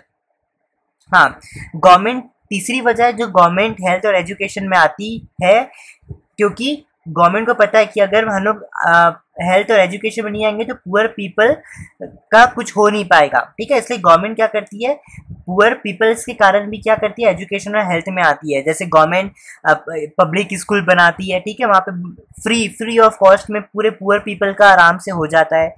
Health, आपको पता है कि जैसे बहुत सारे गवर्नमेंट ने प्रोग्राम बनाया था, जैसे मिल्क प्रोग्राम, ठीक है, जहाँ पे सिर्फ जितने भी पुअर पीपल है उनको फ्री में मिल दिया जाए, ऐसा ऐसा ये सारी चीज़ें, ठीक है। तो ये 3 वजह है जिसके कारण क्या करती है गवर्नमेंट एजुकेशन और हेल्थ सेक्टर में आती है। अब बच्चों थर्ड है growth of education sector in India, ठीक है। ये बहुत ही कॉम्प्लिकेटेड है। सबसे पहले बच्चों आप ये काट दो, ठीक है, ये मैंने गलती से लिख दिया। इससे आपको मैं एक काम करता हूँ, इस डाटा को मैं आपको बुक में जो दिया है डाटा उससे आपको समझाता हूँ, ठीक है। देखो बच्चों, अगर आपने ये वाला मतलब ये वाला अगर आपने डाटा को याद कर लिया तो आप इजीली क्या कर पाओगे, आराम से ये टॉपिक को कर पाओगे, ठीक है। देखो सबसे फर्स्ट पॉइंट है हमारे पास एक्सपेंशन ऑफ जनरल एजुकेशन। देखो हुआ क्या, बिकॉज ऑफ 5 ईयर प्लान, जो हम लोग ने 5 ईयर प्लान किया था ना इंडिपेंडेंस के बाद, हमारा उसे एजुकेशन सिस्टम बढ़ने लगा, मतलब अच्छा होने लगा। कैसे, देखो मैं अभी आपको डाटा के थ्रू समझाता हूँ। देखो होने क्या लगा कि जो भी देखो 1950 और 2011 और 12 के डाटा से हम कंपेयर करेंगे। देखो प्राइमरी और मिडिल स्कूल 1950 में सिर्फ 2.23 लाख था, ठीक है। 5 ईयर प्लान हम लोग ने किया तो उसके कारण वो बढ़ के 11.92 हो गया, ठीक है। Secondary and senior higher education secondary school पहले 7.4 थाउजेंड था 1950 में, लेकिन हमारे 5 ईयर प्लान से कारण 2.112 हो गया, ठीक है। तो आप देखोगे ऐसे ये कॉलेज भी बढ़ गया, ऐसी यूनिवर्सिटी भी बढ़ गया, तो एक्सपेंशन हो गया। एक्सपेंशन का मतलब होता है इंक्रीज होना, ठीक है, बढ़ जाना। अब है सेकेंड पॉइंट है एलिमेंट्री एजुकेशन स्कूल। देखो बच्चों एक चीज हमेशा याद रखना, जो हमारा एलिमेंट्री एजुकेशन स्कूल होता है ना, वहाँ पे सिर्फ क्लास 1 to 8 कंसिडर किया जाता है, ठीक है। जहाँ पे एज ग्रुप रहते हैं 6 to 14 ईयर्स के बच्चे क्या रहते हैं एलिमेंट्री एजुकेशन स्कूल। अगर मैं आपको अच्छे से समझाऊँ तो देखो 3 टाइप के स्कूल होते हैं, प्राइमरी स्कूल, मिडिल स्कूल और हायर स्कूल। तो बच्चों प्राइमरी और मिडिल स्कूल को अगर हम जोड़ दें साथ में तो वो उसे हम क्या कहेंगे, एलिमेंट्री स्कूल कहते हैं, ठीक है। तो एलिमेंट्री स्कूल के अंदर क्या आते हैं, प्राइमरी स्कूल आ जाते हैं, मिडिल स्कूल आ जाते हैं। तो बेसिकली क्लास 1 से लेकर 8 तक जो भी बच्चे होते हैं वो क्या करते हैं, प्राइमरी और मिडिल स्कूल में पढ़ते हैं, ठीक है। फिर आपकी हायर स्कूल में क्या रहता है, क्लास 9, 10, 11 और 12 बच्चों को यहाँ पे लिया जाता है, ठीक है। अब बच्चों यहाँ पे आप एक चीज देखना, अगर मैं आपको फिर से डाटा में ले जाऊँ, अगर मैं आपको फिर से फ्लो चार्ट में लेके जाऊँ तो आप देखना प्राइमरी एंड मिडिल स्कूल, आपको पता है कि प्राइमरी और मिडिल स्कूल को जब हम साथ में जोड़ देते हैं तो एलिमेंट्री स्कूल कहलाता है, ठीक है। तो देखो प्राइमरी और मिडिल स्कूल पहले 1950 में कितना था, 2.23 लाख, ठीक है। सेम चीज अगर आपने डाटा लर्न कर लिया ना आप इजिली कर पाओगे, ठीक है। 1950 में 2.23 लाख था और फिर वो बढ़ के क्या हो गया 2011-12 में 11.92 हो गया, देखो, ठीक है। सेम चीज है, बस डाटा याद करना और ज्यादा कुछ नहीं करना है, ठीक है। आप अपना ज्यादा कभी भी दिमाग इसमें भिड़ाना मत। थर्ड पॉइंट है हायर सेकेंडरी या सीनियर सेकेंडरी एजुकेशन। अब आपको पता है हायर स्कूल में इसकी बात कर रहा हूँ, ठीक है। क्लास 9, 10, 11, 12 यहाँ पे आते हैं। तो देखो अगर आप फिर से डाटा में देखोगे तो यहाँ पे आप देखना सेकेंडरी या फिर हायर स्कूल 7.4 थाउजेंड था 1950 में, और लेकिन और फिर बढ़ के आप देखो 2011 में 2.112 हो गया, देखो 2.112 हो गया, ठीक है।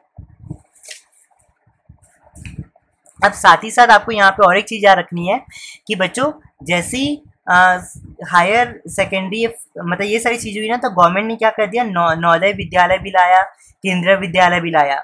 देखो नवोदय विद्यालय ऐसे स्कूल्स होते हैं जो स्टेट में रहते हैं, केंद्रीय विद्यालय ऐसे स्कूल होते हैं जो मतलब रहते स्टेट में लेकिन इन्हें क्या है सेंट्रल गवर्नमेंट कंट्रोल करती है, ठीक है। नवोदय विद्यालयों की स्टेट गवर्नमेंट कंट्रोल करती है। तो गवर्नमेंट ने इसलिए लाया कि इम्पार्ट मॉडर्न एजुकेशन, मतलब लोगों को अच्छी एजुकेशन, मॉडर्न एजुकेशन मिल जाए, ठीक है, इसलिए लाया।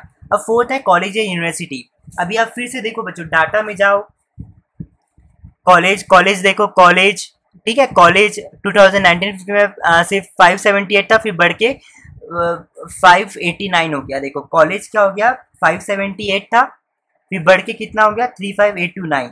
वैसे आप यूनिवर्सिटी का देखोगे तो 27 था 1950 में, और फिर 1911 में क्या हो गया 665। तो देखो 665, ठीक है, तो 4 पॉइंट ये है, ठीक है। तो बस हमें एक्चुअली में क्या करना है, यहाँ पे एजुकेशन सेक्टर का ग्रोथ हमें बताना है। तो देखो आप यहाँ पे देखोगे तो हर जगह बढ़ रहा है, यहाँ भी बढ़ गया, इधर भी बढ़ गया, ठीक है। अब देखो technical, medical and agriculture education में भी क्या हो गया बच्चों, बढ़ गया, ठीक है। जैसे आईआईटी भी गवर्नमेंट लाने लगी, ठीक है। एनपीएल, एनपीएल का मतलब होता है नेशनल फिजिकल लेबोरेटरी, ठीक है। तो गवर्नमेंट ने ये सारी चीज़ें भी ला दिया, आईआईटी भी आप समझते हैं, ठीक है। और फिर साथ ही साथ अगर आपको अगर आपको एग्जाम में लिखना आ गया थोड़ा सा, तो आप ऐसे एग्जाम्पल के थ्रू समझा सकते हो कि जैसे टेक्निकल फील्ड में डिप्लोमा लेवल पॉलिटेक्निकल इंस्टीट्यूशन 1950 में सिर्फ 43 था, और फिर आज के समय में वो 1418 से मतलब 1418 है, मतलब इतना बढ़ गया, ठीक है। आप ऐसा भी बता सकते हो। फिजिक्स है एडल्ट एंड फीमेल एजुकेशन, ठीक है।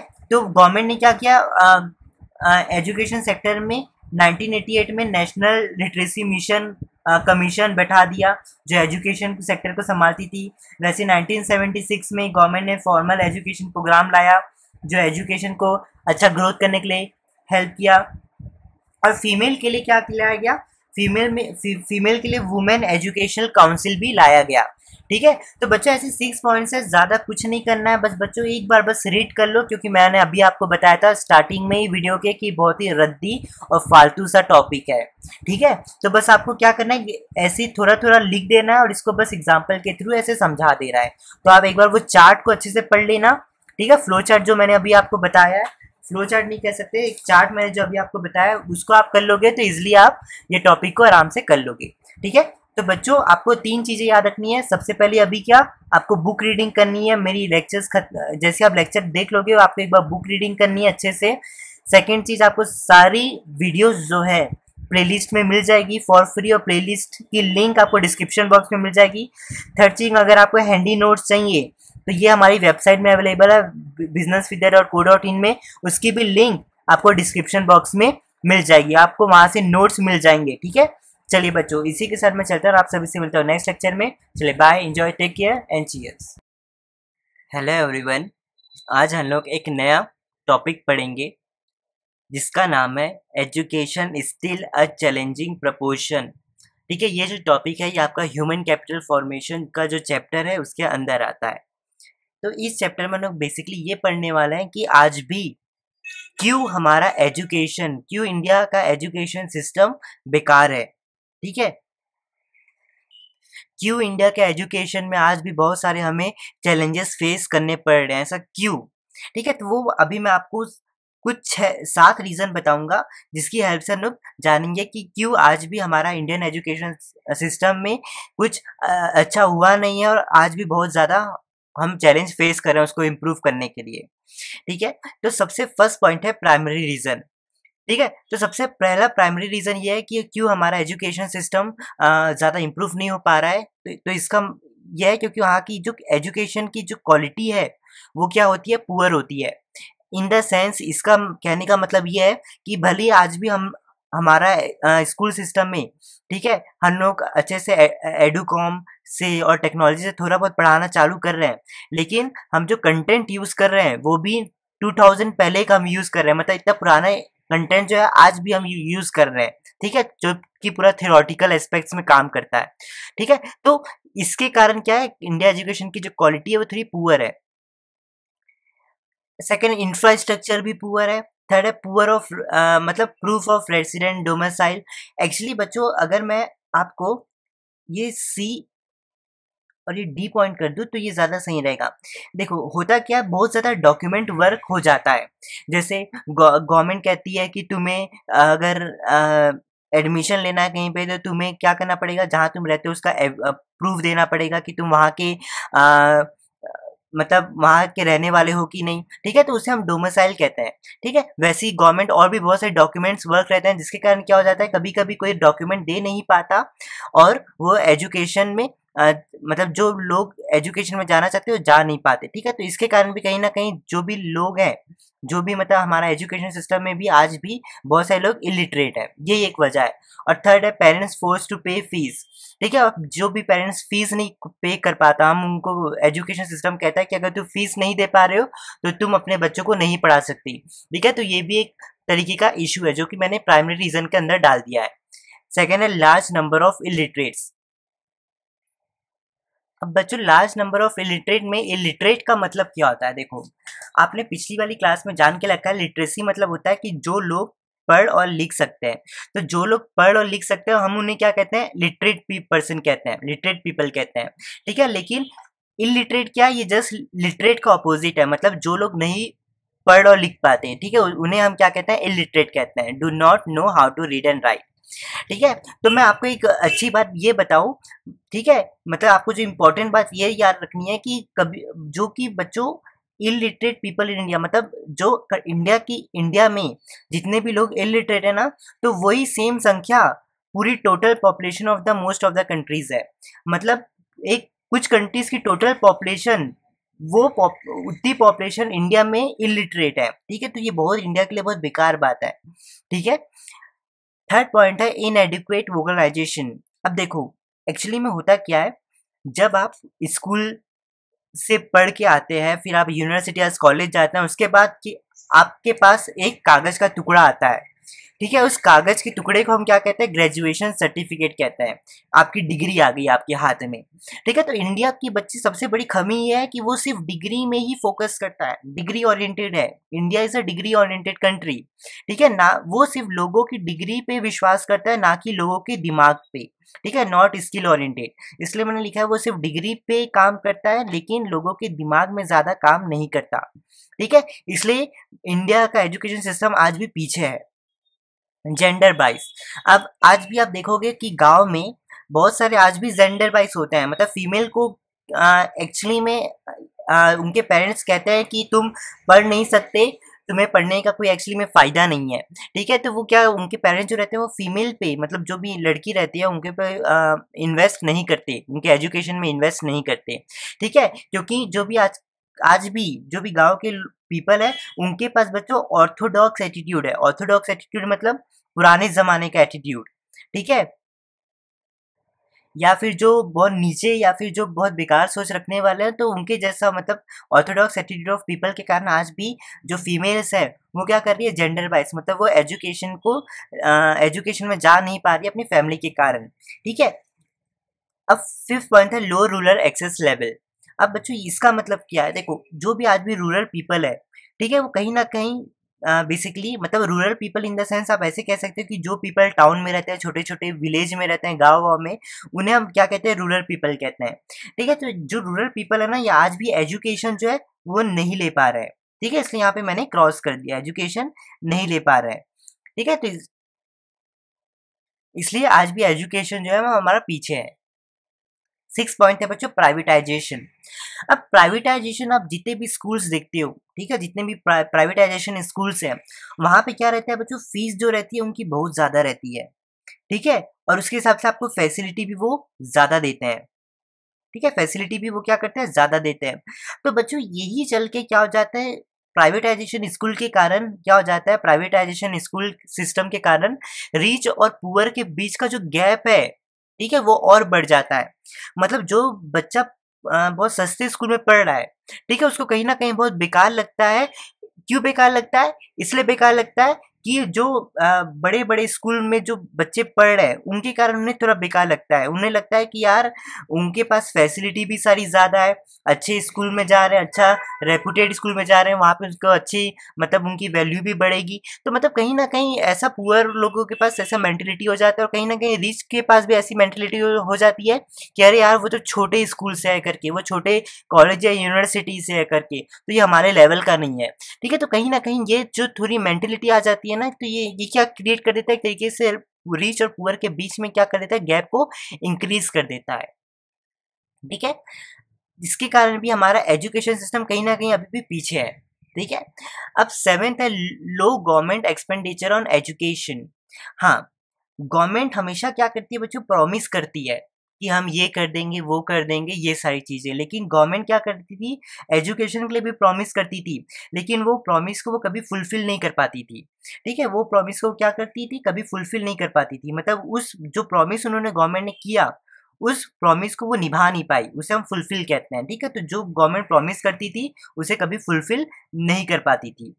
देखो जैसे फॉर एग्जांपल गवर्नमेंट ने कहा था कि जो भी जीडीपी, आप जीडीपी मत समझते हैं, मतलब प्राइमरी, सेकेंडरी और टर्शरी सेक्टर का जो भी पैसा ईयर एंड में आता है उसे हम जीडीपी कहते हैं। तो गवर्नमेंट कहती है कि जो भी जीडीपी का पैसा है उसका 6% पैसा हम एजुकेशन में स्पेंड करेंगे। ये क्या थी, गवर्नमेंट क्या करती थी बच्चों, प्रॉमिस करती थी, लेकिन एक्चुअल में गवर्नमेंट रियलिटी में क्या करती थी, सिर्फ 6% की जगह सिर्फ 4% पैसा क्या करती थी, एजुकेशन में खर्चा करती थी। तो ये था गवर्नमेंट का प्रॉमिस करना, वो गवर्नमेंट कभी क्या करती थी, पूरा नहीं करती थी।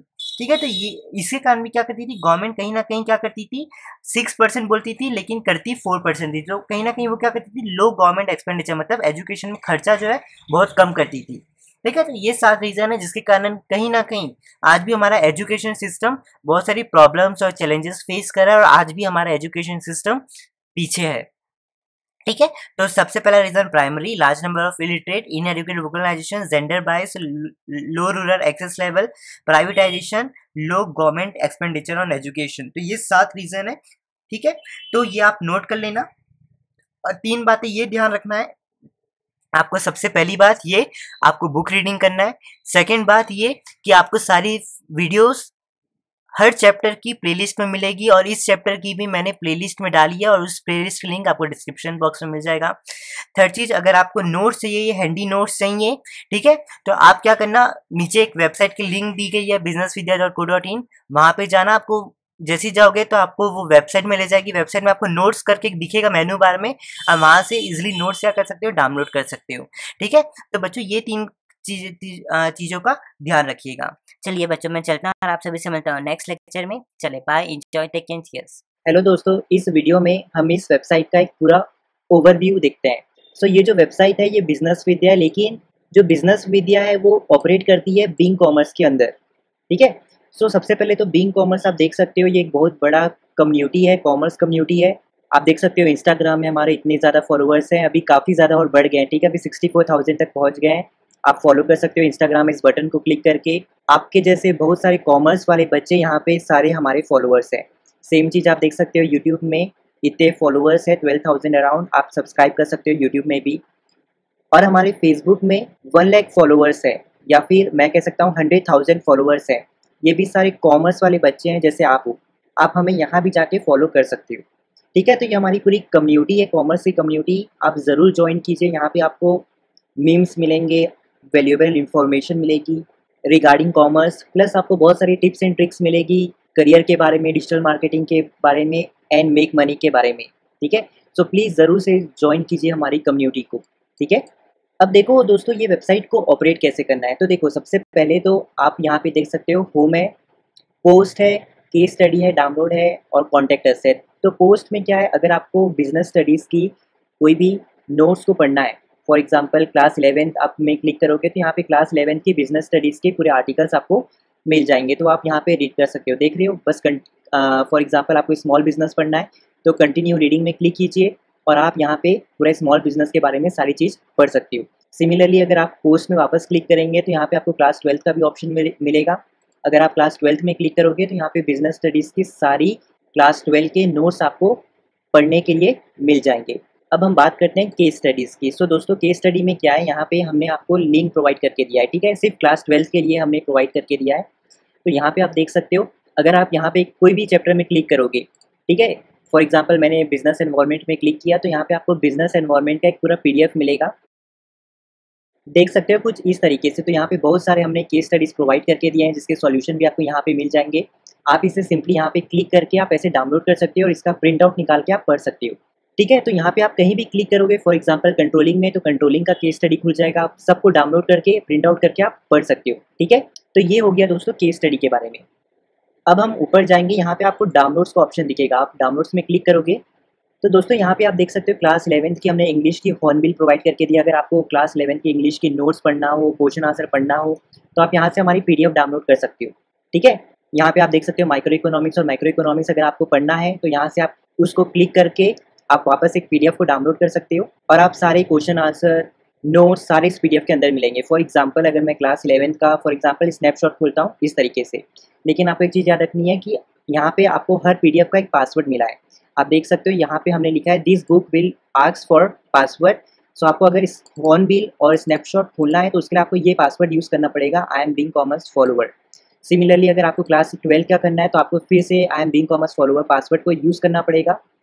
अगर आपको माइक्रो इकोनॉमिक्स खोलना है या मैक्रो इकोनॉमिक्स खोलना है तो आपको ये पासवर्ड यूज़ करना पड़ेगा, आई लव बीइंग कॉमर्स। ठीक है, तो इस तरीके से आपको ये पासवर्ड यूज़ करके इस पीडीएफ को खोलना है। जैसे फॉर एग्जांपल मैं अगर स्नैपशॉट में क्लिक करूँ, डाउनलोड क्लिक हियर में,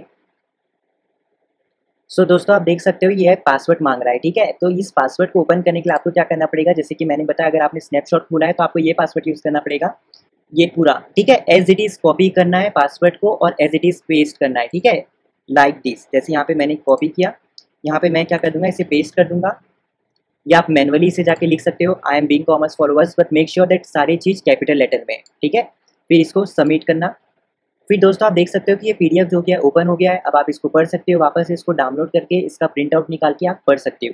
ठीक है, तो ये भी चीज़ आप ध्यान में रखिएगा कि डाउनलोड सेक्शन में आप काफ़ी सारी चीज़ को डाउनलोड कर सकते हो और आप उसको पढ़ के प्रिंट आउट निकाल के भी पढ़ सकते हो। ठीक है, और पासवर्ड का सही से इस्तेमाल कीजिएगा क्योंकि बहुत सारे स्टूडेंट्स को जनरली प्रॉब्लम होती है, वो कभी कभी जब पासवर्ड डालते हैं तो कुछ लेटर्स को स्मॉल कर देते हैं, कुछ को big, but make sure that सब चीज़ कैपिटल लेटर में आपको पासवर्ड लिखना है। ठीक है, अब दोस्तों अगर आपको कोई भी तकलीफ हो, कोई भी प्रॉब्लम हो तो आप कॉन्टैक्ट अस में जाना है। यहाँ पे आपको व्हाट्सएप का ऑप्शन है और यहाँ पे आप ईमेल, अगर आप व्हाट्सएप में क्लिक करेंगे ऐसे तो आप मोबाइल में करेंगे तो डायरेक्ट आपका व्हाट्सएप खुल जाएगा, अदरवाइज आप लैपटॉप से भी अपने वेब के थ्रू व्हाट्सएप में कनेक्ट हो सकते हैं, वहाँ पे हमको मैसेज कर सकते हैं।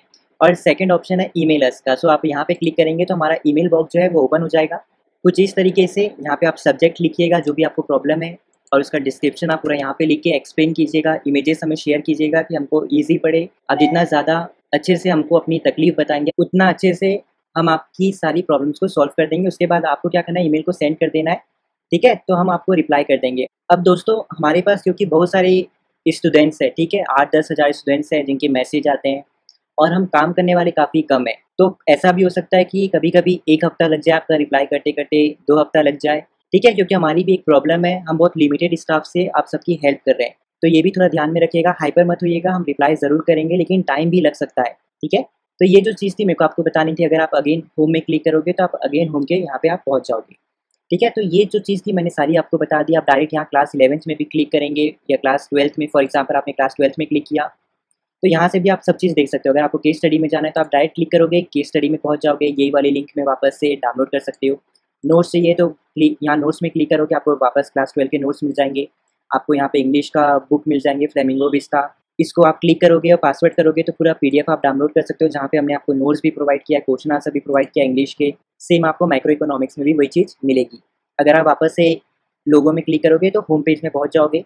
ठीक है, तो ये एक डायरेक्ट समरी है, यहाँ से भी आप अपनी डायरेक्ट क्लास सिलेक्ट करके आपको जो चाहिए आपको मिल जाएगा। ठीक है, तो ये जो चीज़ थी मुझे आपको बतानी थी। और यहाँ पे है वॉच वीडियो ट्यूटोरियल्स, तो अगर आपको वीडियो ट्यूटोरियल्स देखने हैं तो जस्ट यहाँ पे क्लिक कीजिए, आप हमारे यूट्यूब चैनल में पहुँच जाओगे। यहाँ पे हमने इतनी सारी प्लेलिस्ट बनाई है आप सबके लिए, आपकी जो भी प्लेलिस्ट है आप सर्च कीजिए। जैसे यहाँ पे आप देख सकते हैं हमारे यहाँ नेचर है, फिर सोर्सेस ऑफ बिजनेस फाइनेंस है, क्लास 12 की भी प्लेलिस्ट है, प्लानिंग, 5 ईयर प्लान्स, ठीक है, इंडियन इकोनॉमी की, तो सारी चीज़ आपको यहाँ भी मिल जाएगी।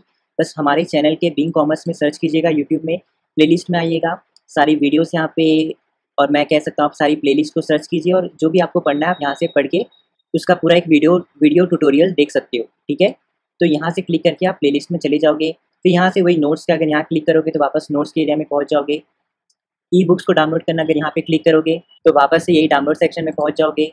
ठीक है, केस स्टडी पढ़ना है, अगर यहाँ क्लिक करोगे तो वापस केस स्टडी के सेक्शन में पहुँच जाओगे, जहाँ पे आपको क्लास 12 की केस स्टडी आप डाउनलोड कर सकते हो। अब दोस्तों एक लास्ट चीज़ है डिजिटल मार्केटिंग वाली, तो कॉमर्स स्टूडेंट्स के लिए बहुत ज़्यादा अच्छा स्कोप है। अगर आप चाहते हो आप एक सक्सेसफुल स्टार्टअप करना, एंटरप्रेन्योर बनना चाहते हो, या फिर आप बहुत सारे पैसे कमाना चाहते हो ऑनलाइन, तो एक डिजिटल मार्केटिंग बहुत अच्छा सॉल्यूशन है। आप डिजिटल मार्केटिंग के बारे में पढ़ना चाहते हो तो इस वीडियो में क्लिक करके पढ़ सकते हो और यहाँ पे आप अपनी डिजिटल मार्केटिंग जर्नी को स्टार्ट कर सकते हो। ठीक है, तो ये जो चीज़ थी आप ज़रूर एक बार डिजिटल मार्केटिंग में भी फोकस कीजिएगा और इस वीडियो को देखिएगा, ये बहुत ज़्यादा इंटरेस्टिंग चीज़ है। अगर आप कॉमर्स स्टूडेंट हैं तो बहुत और भी अच्छा है, ठीक है? ज़रूर से देखिएगा, आपकी लाइफ चेंज कर देगा। तो दोस्तों ये जो चीज़ थी मुझे आपको बतानी थी। अब अगर कभी आपको वापस से हमारी इस वेबसाइट में विजिट करना है तो आपको बस सिंपली क्या सर्च करना है, बिजनेस विद्या आपको सर्च करना है गूगल में और बस आपको एंटर कर देना है। तो आप इस वेबसाइट में वापस पहुँच जाओगे। आप देख सकते हो ये जो वेबसाइट है आपको यहाँ क्लिक करना है। आप अगेन हमारी इस वेबसाइट में आ जाओगे। तो ये जो चीज़ थी फ्रेंड्स मुझे आपको बतानी थी। होप आप समझ गए होंगे सारी चीज़ें।